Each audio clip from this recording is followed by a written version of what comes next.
আমাদের মাদেরকে সীমাহীন অপমান করছে। বলতো দেখো মুহাম্মদের পরিবার আজকে কি লাঞ্ছিত।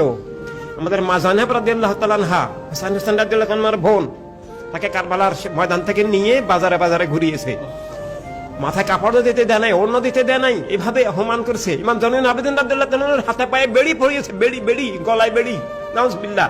তারপর এজিদ দামুনার সামনে পড়তেছে, কুলিল্লাহুম্মা মালিকাল মুলক তুতিল মুলকা মান তাশা ওয়া তুইজ্জু মান তাশা তুযিল্লু মান তাশা। আল্লাহ যাকে চায় অপমান করে, যাকে চায় সম্মান দেয়। আমাকে সম্মান দিয়েছে, তোদেরকে অপমান করেছে। মুহাম্মদের পরিবার, আলীর পরিবার, ফাতেমার পরিবার, ওদের ভাষা ছিল এইভাবে। এই ছিল ওদের বর্ণনা। এগুলা প্রত্যেকটা কিতাবের মধ্যে আছে, প্রত্যেকটা কিতাবের মধ্যে, তারিখের মধ্যে ওদের এই উক্তিগুলো আছে। এইভাবে অপমান করেছিল। তো আমরা আমাদেরকে অপমান করবে, লাঞ্ছিত করবে, এটা কোনো ম্যাটারই নয়। তাদের বিন্দু মাত্রা অপমানের সামনে আমাদের সমুদ্র পরিমাণ অপমান নাথিং, কিছুই না। তাদের পবিত্র কদমে একটা কাটা ফুটাও আমাদের মাথা আলাদা হয়ে যাওয়াচ্ছ, অনেক ভয়ঙ্কর আমাদের কাছে। এভাবে অনেক কষ্টের বিনিময়ে এই মানে কলেমা,